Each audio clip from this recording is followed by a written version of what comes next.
Why did they let him go?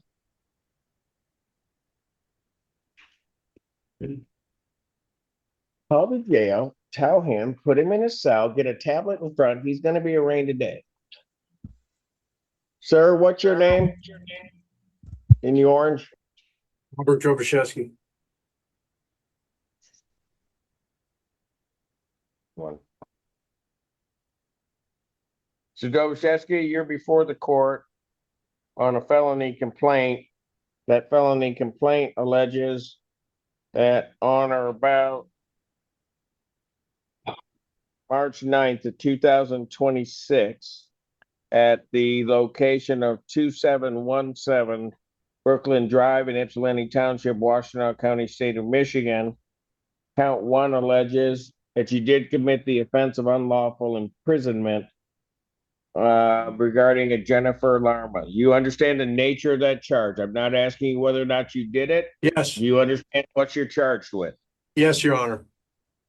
That's a felony punishable by up to 15 years incarceration, a $20,000 fine plus court costs. Do you understand that, sir? Yes, Your Honor.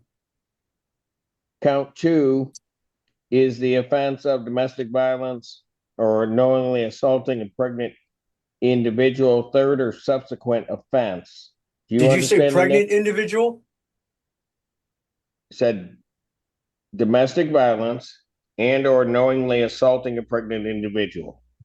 Your Honor, I have a clogged ear. I need to ask them to turn the volume up, please. Hang on, sir. Can you turn up the volume?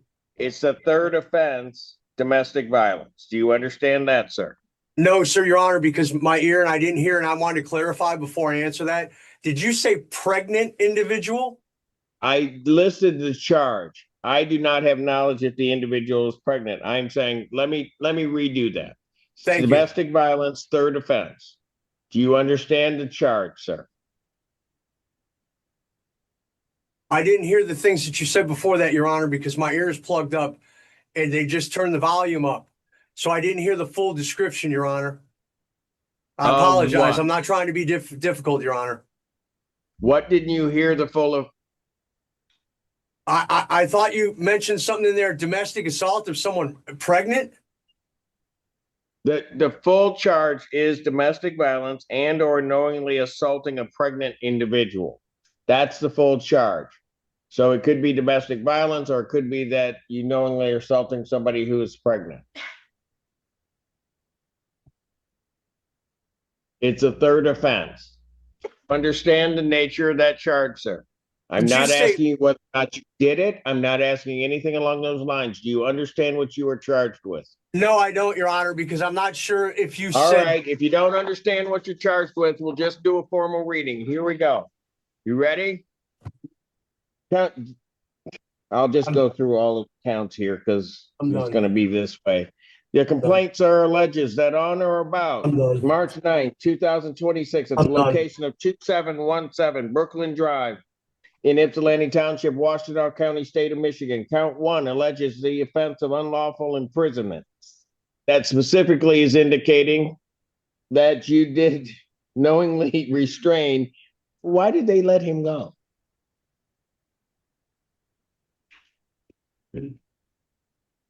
Call the jail, tell him, put him in his cell, get a tablet in front. He's going to be arraigned today.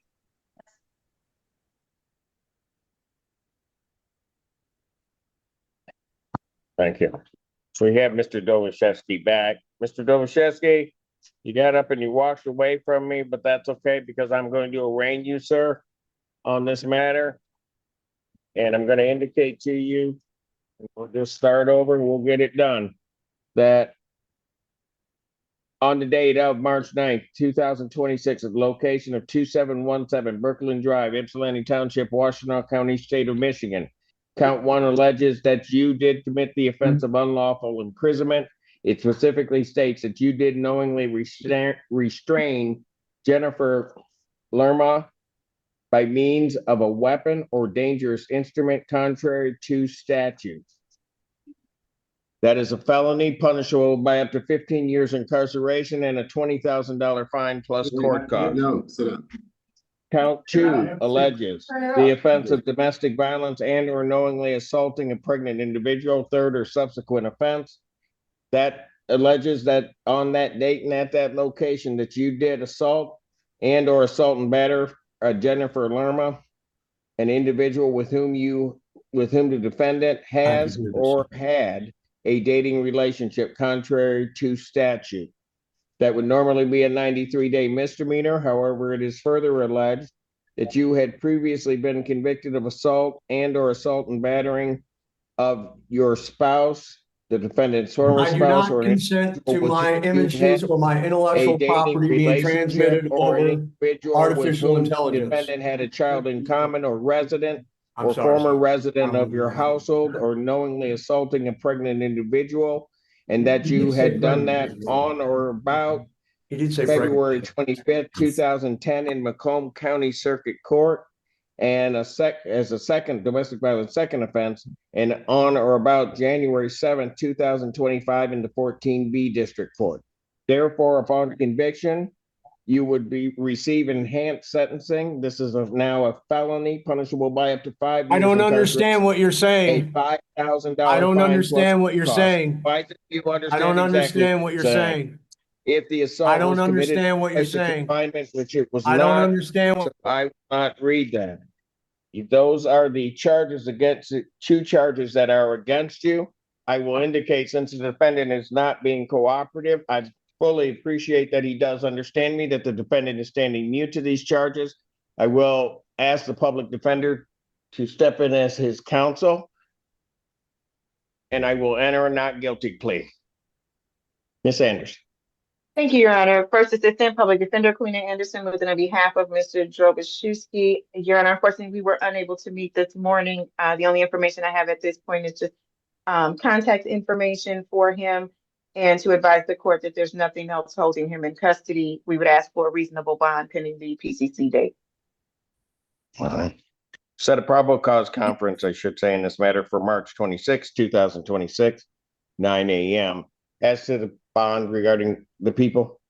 Thank you, Your Honor. Gabrielle Ragland on behalf of the people. The people are requesting a high financial component in this case that is due to the serious nature of the allegations, and that there are significant lethality concerns regarding both regarding the victim, and we also have concerns about returning to court. We are requesting a bond in the amount of $500,000. We are also requesting no contact with the listed victim and a GPS tether with an exclusion zone of 2717 Brooklyn Drive in Ypsilanti.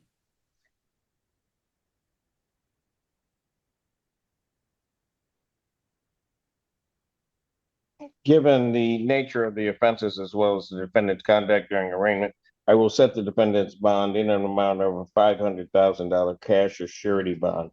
I will order that if he posts that he would be placed on a GPS tether with the exclusion zone of the 2717 address. I would further indicate to this defendant that they are not to use or possess any alcohol, illegal drugs, including recreational marijuana. You're not to leave the state of Michigan without permission of the court. You are not to purchase, possess a firearm, ammunition, or other dangerous weapon. You are not to assault, terrorize, frighten, intimidate, stalk, or molest anyone. I will further indicate that you are to have no contact whatsoever with Jennifer Lerma, and what I mean by that, you can have contact with a civil standby. You're not to attempt to have any direct or indirect contact with that individual by or through in person, or by or through others, through any electronic communication, including but not limited to phone, email, texting, internet, social media, or refer to those persons should you have access to the internet. You are not to refer to them online in any form whatsoever. You are also not to go to the stated address indicated of 2717 Brooklyn Drive in Ypsilanti Township, except with a civil standby, if that is your home address. You're not to violate any criminal law. You're to personally appear for all court proceedings and other places as directed by the court. think I got everything. Thank you. Thank you. Okay, let's just keep rolling.